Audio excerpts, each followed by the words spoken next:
Hello friends, and welcome back to this course titled as Introduction to Indian Writing in English.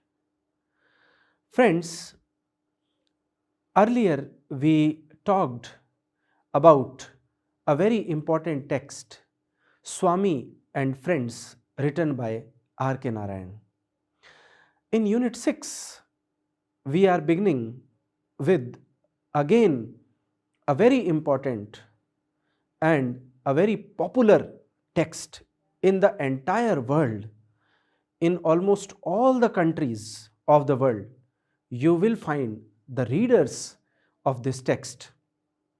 And a world renowned author has written this text, and the name of this text is Train to Pakistan. Train to Pakistan is written by Khushwant Singh. Khushwant Singh, he is an Indian born author, and he has written not only this work as one of the most popular works, but many other works he has written. But before discussing the basic aspects of Train to Pakistan, let us try to understand that what will be the outcome, what are you going to learn from the completion or for the discussion on this lecture. Compare the historical trauma and its after effects in the contemporary society. Friends, in the last unit, we discussed about a text Swami and Friends, which had irony, which had humor.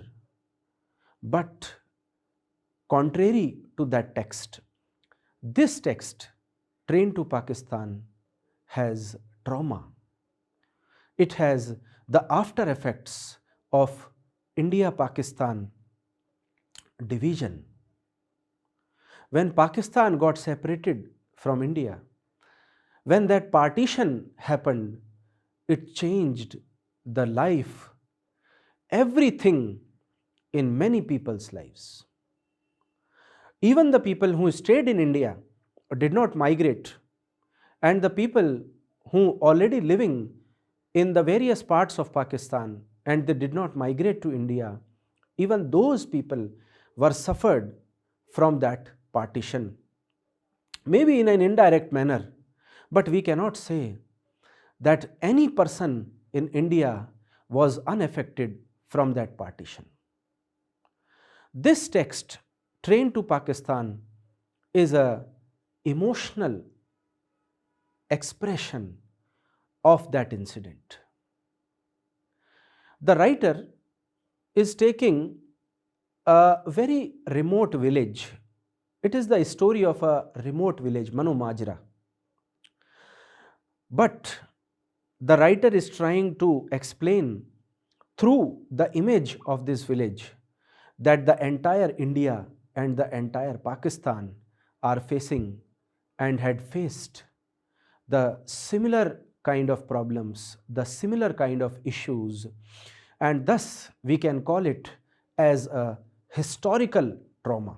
Historical trauma means something which need to be researched upon by the researchers of the world. It was so important incident that it grabbed the attention of the entire world, because India and Pakistan clubbed together had very much population. And when this much population migrates from one place to another, and after that a mass level communal violence happens in that migration, in that relocation, well friends, this is something which cannot be ignored by any person of the world. Let us begin this text, Train to Pakistan, with the topic, the trauma of partition as faced by Indian subcontinent. Because before moving to the text, the plot of the text, or let's say the story and the characters, we have to understand that what kind of trauma, what ecstasy of trauma was faced by the Indian subcontinent people, the natives of Indian subcontinent. Initially, in this study of trauma, we are going to look at a very important point, that is morality and trauma. Friends, morality and trauma, they are related to each other. Sometimes it happens that a person has to leave all the ethics, all the morality for the sake of survival. And this was the situation with India and Pakistan at that time. People had to leave all their earlier notions because they were struggling with a very new kind of situation. They were struggling with a very new kind of circumstance, and they don't know that how they are going to survive in this, let's say, bloodshed. Early in the novel, Meet Singh argues that because Europeans don't care much of religion, they have no morals. Friends, there is one incident in the story where there is a character, Meet Singh, and he says that our religion, maybe it is Sikh, maybe it is Muslim, or maybe it is Hindu, it is superior to Christianity because Christians don't care or Europeans don't care about religion. So they had no morals. And this character, Meet Singh, is trying to associate the morality with the religion. Clearly, he sees a direct link between religion and morality. But ironically, he would have no qualms lying on Jugga's behalf if Jugga murdered someone from another village. Friends, the point has a reference of a character, Jugga. Jugga is a history sheeter, and the entire village is afraid of Jugga. There is one person who is murdered in the beginning of the story, and the entire blame of the murder of that person comes on the, let's say, head of this character, Jugga. Although it is not clear that Jugga has murdered that person or not, but the character of Jugga suggests that even in this religion and even in this, let's say, morality, there is something ironical happening in the story. Now, this is, let's say, curious to see that by the end of the story, Jugga proved to be a little different kind of person from what he was expected in the beginning. So, the story has lot of interesting twists and turns, and thus we can say that there is an aspect of suspense in the story, which we are going to study in the coming slides and the coming lectures. In Manomajra is the name of the village, the setting in which the entire story is, let's say, planned. In Manomajra, being moral means being loyal to one's salt, to one's friend and fellow villagers. This takes precedence over truth, honor and financial integrity. Well, friends, this is a common belief in the Indian society that if we are, let's say, loyal or truthful to one's salt means for whom we are working, or one's friend, the people who are near to us, the people who are close to us, and the fellow villagers. Why? Because the fellow villagers belong to our fraternity. The fellow villagers are, let's say, our brothers and sisters. So if we are not loyal to them, then nobody in our society, Indian society, will call us truthful, honorable and let's say financially independent person. So friends, this point is suggesting about the general notion, general belief in the rural areas of India. Though this code of morals is baffling to outsiders like Iqbal, it makes perfect sense to villagers like Meet Singh and Jugga. Friends, there is one more character whose name is Iqbal. His actual name is Iqbal. He do not want to, let's say, people to be called with his surname, that was Singh, Iqbal Singh. And he is, let's say, portrayed as a person who is from city, who is matured, who is very objective in his approach, who is very, let's say, firm and determined and clear. And in this way, the character of this person, Iqbal, is contrasting to the character like Meet Singh and Jugga, who are properly from that village Mano Majra, who are not much educated, who are illiterate. This code is one of the reasons why it is Jugga, not Iqbal, who sacrifices himself to save Mano Majra's Muslims, even though Iqbal seems morally superior to Jugga for most of the novel. Well, friends, this is the point about which I was talking in the beginning of this lecture. From the beginning of this lecture, Jugga is shown as a history cheater, as a criminal, as a brutal person. But at the end of this story, we find that a train has to depart from the village. The train was full of Muslims, and the villagers, the local villagers, plan to, let's say, kill those Muslims. But Jugga is the person who sacrifices his life in the story to save those 1,000 lives of Muslims who have to travel from that train to Pakistan.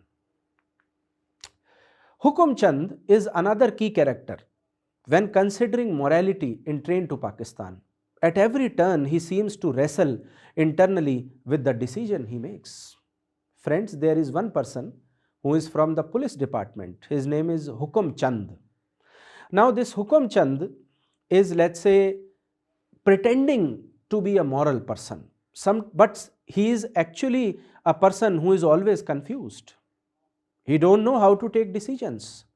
Sometimes he is with morality, sometimes he is shown as very immoral.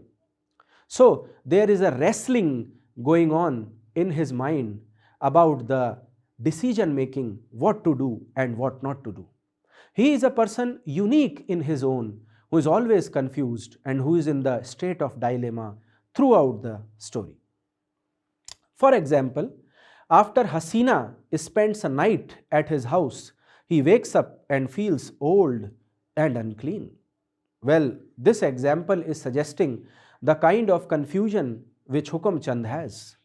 Hukum Chand has an affair with a lady whose name is Hasina. Now, when he spends a night with Hasina, when he wakes up on the next day, he feels that he is old and unclean. Old and unclean means he has the sense of guilt that why did he make relationship with Hasina, although he himself was interested in her. But he is, as his character expresses, he is always in the state of confusion, he is always in the state of dilemma. He compares her to his daughter and feels remorseful about his action, but realizes once he drinks again, his remorse will fade away. Well, friends, there is a too much age difference between Hukum Chand and Hasina. And sometimes he thinks that Hasina is just like his daughter. But then he drinks again. He used to drink every day. And when he drinks again, he forgets every kind of morality. He forgets every kind of, let's say, belief, spirituality, and he again starts acting in an evil manner, in a, let's say, in an incorrect manner. When Chand releases Jugga and Iqbal, hoping that they will save the train of Muslims from the mob, the morality of his decision haunts him again. Now, this person, as I told you, that Hukum Chand is always in the state of dilemma. Now, I told you that he is a police officer and he had arrested 2 people in the, let's say, a fake murder case. Although the murder was not committed by Jugga or Iqbal, but just like a police officer, he has to do some kind of formality that he is doing the work in the most appropriate manner. So he arrested Jugga as he was a history cheater, and then he arrested Iqbal also, because Iqbal do not belong to that village. Iqbal had no relative in that village. Iqbal had no, let's say, approach in that area. So he was a stranger and thus became victim of the wrath of this person Hukam Chand. But later in the story, it happens that this person Hukam Chand, he releases Jugga and Iqbal from the jail. Why? Because he hopes that these people will save the train of Muslims from the mob. There was a mob in that village which decided to kill all the Muslims who had to travel from the train. But this person Hukam Chand, he releases Jugga and Iqbal. Why? Because he thinks that these two people can prove to be a hero, and these two people can save that mob from, let's say, the wrath of this mob. The morality of his decision haunts him again. Now, when he takes this decision, when he releases these two characters, again he feels, let's say, confused that whether he has done right or not. He is effectively sending two civilian men of questionable intention to save the group of refugees from certain death, and it is a mission that should have been his responsibility as magistrate of Mano Majra. Now this person Hukam Chand, he has the responsibility to protect the people of Mano Majra on his own, but he do not want to take, let's say, responsibility. So what do? He releases these two characters so that they can go and save the Muslims of that village. So in this way, we can understand that there is a sudden death situation which is coming in the end of the story. But that sudden death situation is saved because of the climax of the story. We will look at that climax in the coming slides, in the coming lectures. But for now, let us focus on the third point. Chand knows this and feels uneasy about his choice, but does nothing to fix it. Instead, he sits, cries and prays, turning to religion in his hour of moral inaptitude. Now, this person Hukam Chand, sometimes he thinks about, let's say, morality, religion, and sometimes he feels guilty on his acts. Same happens in this situation. He feels uneasy about his choice, but does nothing to fix it. Why? Because he is proved to be as a timid person who do not want to take decisions. Rather than taking decisions, he sits, cries and prays to God. And he is trying to turning himself to religion and towards morality. We had generally seen it also in our society that if you do not want to take any decision, you turn towards God. You, let's say, put all the blame on God and on the circumstances. Let us move to the next point related to this trauma analysis, that is religious persecution and trauma. How the religion plays a vital role in, let's say, the situation of trauma in the partition of India and Pakistan. We are going to study this point now. Religious persecution is one of the driving forces in train to Pakistan and in the partition of India as a whole. Well, this is correct, because the partition was based on the religion only, for the Hindus India and for the Muslims Pakistan.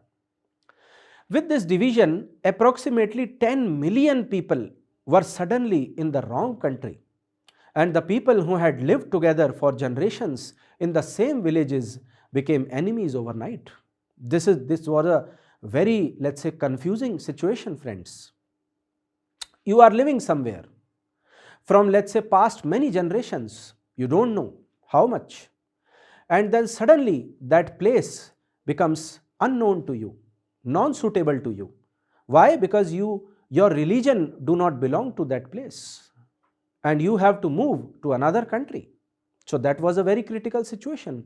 On the other hand, your neighbors with whom you had very healthy relations from past many years, suddenly overnight those villagers become, let's say, enemies to you. Why? Because they are Muslims and you are Hindu or Sikh. Muslims fleeing India met rape, pillaging and death, and Sikhs fleeing Pakistan faced the same adversities. Friends, the situation was very pathetic, as all of you know. all kind of brutal crimes happened, and these people faced who were migrating from one country to another country through trains. Whether they are Hindus or Muslims or Sikhs, they became the victim of, let's say, the criminals.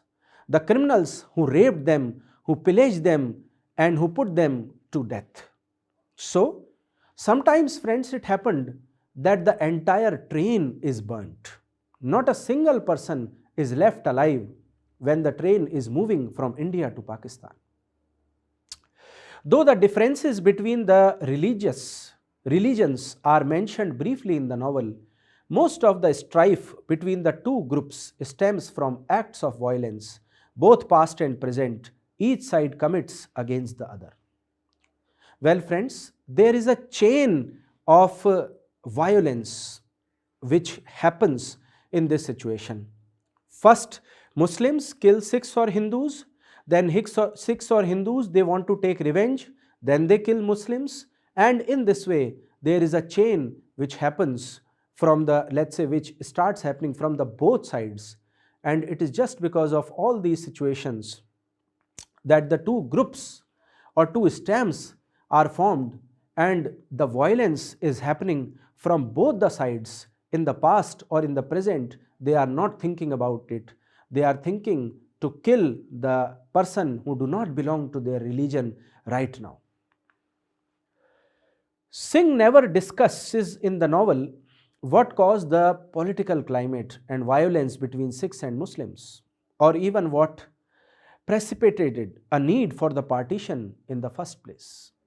Well, friends, if we talk about this novel Train to Pakistan, Khushwant Singh has written this novel with a very objective approach. Nowhere you will find that Khushwant Singh is biased towards Sikh religion or he is biased towards, let's say, Muslim religion. But he is trying to highlight that there is a problem between, let's say, Sikhs and Muslims, and that problem lies somewhere in their mind. He do not want to talk about the political climate. He do not want to talk about the reasons of partition. Rather, he want to talk about the problems of the individual. And thus, he is proved to be a writer who knows human behavior, who is associated with the human feelings, who is a down-to-earth person, and who knows the ground realities of the time of partition. All we know are the various prejudices, various characters harbor against members of the opposite religion. For example, a young Sikh man from Mano Majra accuses Mano Majra's Muslims of stealing their salt for generations. Now, this is something which is very obvious, friends. When there is an air of negativity everywhere, in that case, you try to think always negatively about some person. In this case, we see there is a young Sikh person and he is blaming Muslims for stealing their salt for generations. Now, these are, friends, very trivial issues. They were not raised before the, let's say, fire of partition. But as all of you know, that when negativity spreads everywhere, then the negative people find some kind of justification, some kind of arguments to, let's say, counter the other person, to kill the other person, to dominate the other person. And similar kind of situation was present in India, and similar kind of tenseness was there in Mano Majra village between Sikhs and Muslims. These words suggest that some Sikhs view Muslims as intruders and freeloaders. Well, this is right, friends. There were Sikhs in the village who were thinking that Muslims are the people who do not belong to our village, whose ancestors migrated from some other place to this place, and thus they must leave their village. They must leave India. They must go to Pakistan.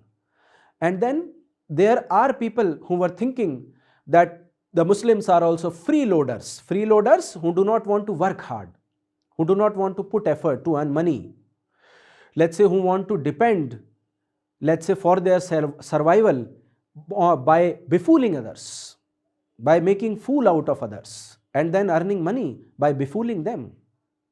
Meanwhile, some Muslims view Sikhs as barbarous infidels with ill intent because of their long hair, beard, and kirpans.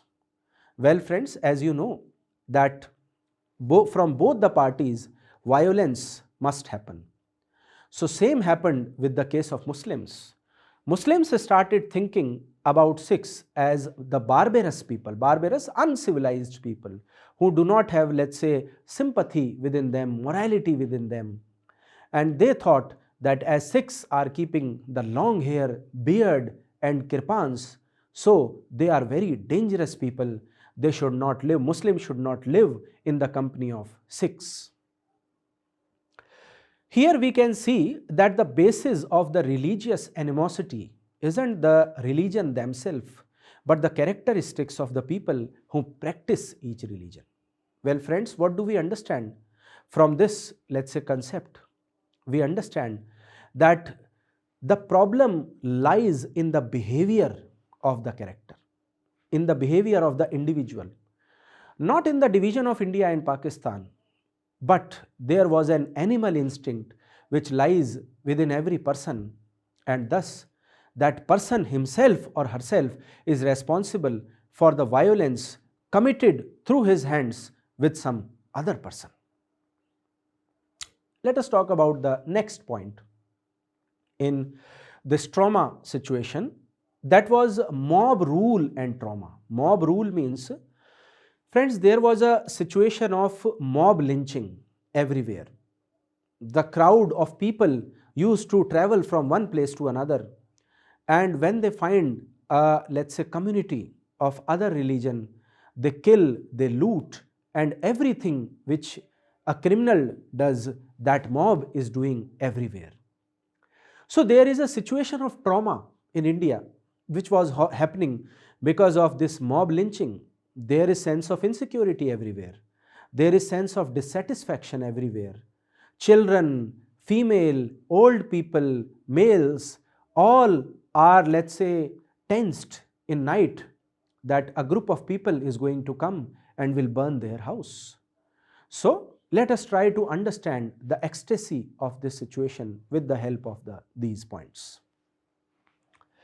During the partition of India, a power vacuum occurred as a newly created Indian and Pakistani governments struggled to establish and maintain control. Well, friends, this is right.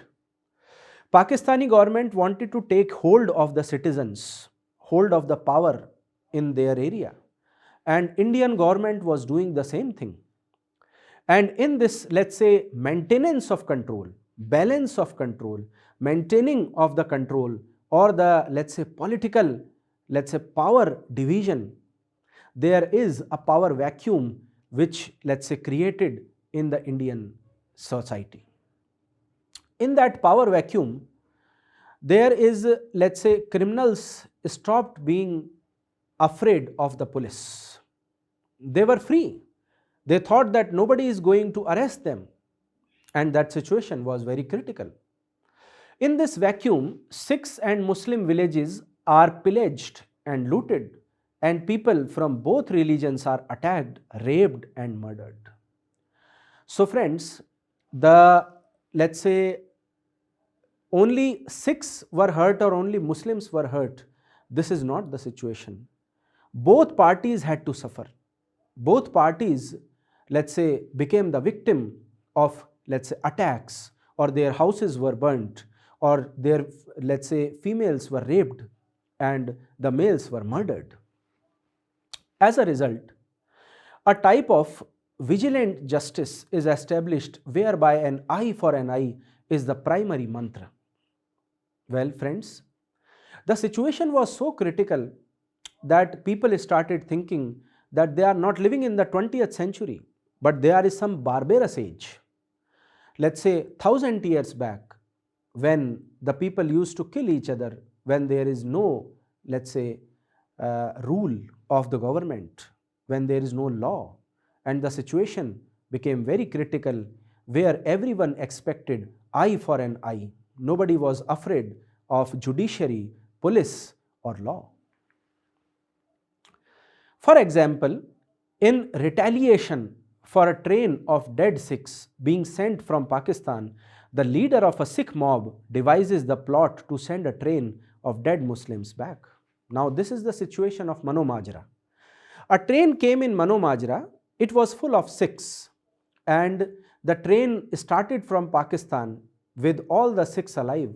But when it reached to Mano Majra, there was no Sikh left in the train, let's say, alive. All were killed, the train was burnt. Now, when the Sikhs looked at, let's say, their fellow men, their, let's say, community people, they became very angry and they thought of the similar kind of plan to kill all the Muslims who are moving through train from their village to Pakistan. Though the Sikhs of Mano Majra love their Muslim neighbors, the mob leaders' propaganda compels them to abandon their own morals and join the murderous plot. Well, friends, sometimes it happens that we cannot think against the community. We cannot think against the society. We have to do what our fellow people are doing, what the people from our community, from our religion, from our village, they are doing. And there were Sikhs who were against this bloodshed, but they had to accept this proposal from the leader of the mob. And the reason is that everyone wanted to take revenge from Muslims by murdering everyone present in the train. According to the mob leader, now the mob leader is not named in the story. He is addressed as mob leader only. Okay, so there is no name given to that mob leader through Khushwant Singh. According to the mob leader, the purpose of pillaging and killing Muslims is to teach the other side and stop the violence altogether. Well, but this is, friends, an immature act of doing something. Violence cannot be stopped through violence.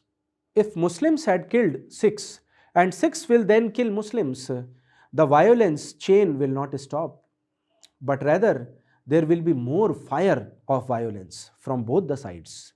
But the people, the leader of the mob was not able to think about it. Clearly, he doesn't believe in the government's ability to regain control and establish peace, and thinks the people must take matter into their own hands. Now, this person, the leader of the mob, he was a person with ideology of anarchy. He thought that no government is going to take their revenge from the Muslims, and thus Sikhs have to take their own revenge. They have to take laws in their own hands, and they have to do mass killings of the Muslims. The next point, which is important to understand the intensity of trauma at the time of partition, is national identity. Friends, national identity played a very important role because suddenly the nationality of the people changed. Earlier, all people belonged to India, but now the Muslims were, let's say, accused of belonging to Pakistan. So they must not belong to Indian, let's say, states, and they should migrate to Pakistan. Similar situation happened with the Hindus and Sikhs in the area of Pakistan, where they were blamed. They do not belong to Pakistan and they must migrate to India.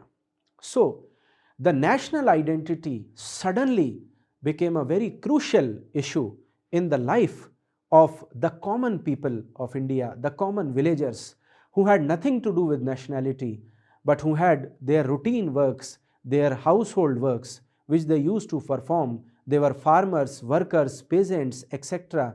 But rather than thinking about their routine works, they started thinking about the nationality, to which place they belong, where they should live, where they should migrate, how their family should survive. At the heart of the 1947 partition of India are questions of national identity. What does it mean to be Indian and what does it mean to be Pakistani?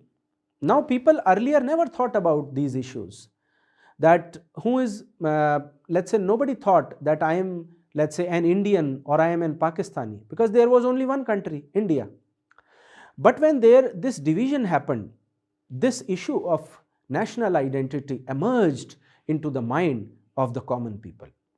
For many Muslims forced to leave India for Pakistan because of their religion, these questions are particularly pressing. Muslims were confused, friends. Just because of, let's say, just because they belong to the Muslim community, do they migrate to Pakistan? Will they be able to settle down in the new country? Will they be able to, let's say, get the similar kind of fertile lands which they are sowing in India also? So the Muslims were also confused that whether they will get a proper treatment in the new country or not. As Imam Baksh points out, Muslims have lived in India for generations, setting roots and building lives. Friends, there is a character in Mano Majra whose name is Imam Baksh. Now, this Imam Baksh is related to Muslim, let's say, religious practices. He is from the mosque. Now, this person, Imam Baksh, he is the, let's say, protector of peace in the religion. He spreaded the message of non-violence in that area. And he has some questions in his mind. Muslims have lived in India for generations. He thought that I belong to India. I lived in India for past many generations. And how can it suddenly happens that I have to leave my country and move to a new country, that is Pakistan? Their religion may be Pakistani, but their culture until now has been Indian. So friends, Muslims were in the state of dilemma, and that dilemma occurred in their mind because of national identity. From the core of their heart, they thought about India. But the situation was forcing them to leave India and migrate to Pakistan. Not only are they being forced to relocate to the country they know nothing about, but they are experiencing violence and death along the way. Well, this was the reality, friends. They were forced to migrate to a new country, to Pakistan, the area which these Muslims had never seen. How they are going to survive there? How they were thinking about their bread and butter. They had no relation with India or Pakistan, but they were thinking that do we actually belong to Pakistan? Or as our ancestors are living in India, so we must live in India only. The next issue after national identity is the issue of displacement. And the trauma occurred into the life of these people because they were displaced from one place to another. Let us talk about this issue of displacement. Central to the partition of India is the displacement of 10 million Indians and Pakistanis in the year 1947. Friends, the number is very big. Please focus on the number. 10 million people had to migrate in a very limited time duration of 1 or 2 months. There were very limited resources, very limited trains. People don't know how they are going to live in Pakistan or India. They had no houses. Their properties were lost. Their jewelry was stolen in the way. Somehow they managed to survive. Some of their family members killed in between. So, this situation was very critical in 1947. Singh paints a grim picture of this movement and subsequently displacement in the opening pages of Train to Pakistan. Well, if you begin reading the text Train to Pakistan, from the first page only you will find that this displacement issue was proved to be one of the most serious and one of the most thought-provoking issues throughout the novel. He describes the situation throughout the 4 corners of India and Pakistan, but then asserts that Mano Majra was one of the few remaining oases of peace. Well, friends, this person Khushwant Singh, he says in the story that although the complete India, all the corners of India and Pakistan, they were burning under violence. But this village, Mano Majra, it was the oasis of peace. Oasis of peace means there was no violence or disturbance in this village. But somehow at the end it happened that the fire of violence also, let's say, occupied the space of Mano Majra, and people started thinking negatively about the people or community which, let's say, from other religion.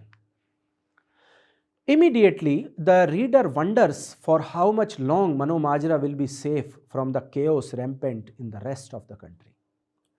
Well, this, let's say, initial discussion about the violence, friends, was a signal that what is going to happen at the end of the story. Will Mano Majra be the center of violence? Will there be mass killings in Mano Majra? Or Mano Majra is going to prove as one of the role model villages in India where no violence happened and the life of all the natives were saved. Even the government officials wonder about the Mano Majra's fate and how much longer its villagers will remain ignorant of the events in the outside world. Well, friends, the government officials were also, let's say, confused that what is happening in Mano Majra? Why there is no violence? Why the people are staying peacefully? Because the government officials were habituate of such kind of, let's say, bloodshed, such kind of mass killings. The answer is not long when a train of dead Sikhs, murdered as they tried to escape from Pakistan, rolls into town. And friends, what those government officers expected happened in Mano Majra. When train full of Sikh people entered from Pakistan to Mano Majra, and let's say the Sikhs of Mano Majra, when they went into the train, they saw that the entire train is burnt. No Sikh is left behind. All Sikhs are killed by the Muslims. Tragically, as a train and the stories of mass rape, looting and violence can attest, the displacement of Sikhs and Muslims during the partition was far from peaceful. Well, friends, this is something which happened in the story. After the incident of this train, there was a sudden rape, looting and violence which started happening between the Muslims and the Sikhs in Mano Majra. And the environment of peace suddenly, let's say, vanished from this village. So friends, with this, let's say, story of relocation or the, let's say, displacement, or let's say the analysis of trauma or the intensity of trauma in this village Mano Majra, and the story of this village and the story of the natives, Muslims at Sikhs of this village, we can understand that how much intensifying and how much impactful the partition was. And initially Mano Majra was, let's say, protected from that, let's say, fire of violence. But ultimately it happened that at the end of the story, there was a fire of violence burning from both the sides in both the communities, and thus ultimately it happened that a mob full of, let's say, all kind of negativity started, let's say, thinking of killing all the Muslims who had to migrate in a train from Mano Majra to Pakistan. So that is all for today. Let us now in the coming lectures look at some more aspects of this very traumatic but very sensitively written book, Train to Pakistan, by one of the most prominent writers of the world, that is Khushwant Singh. Thank you so much. That is all for today.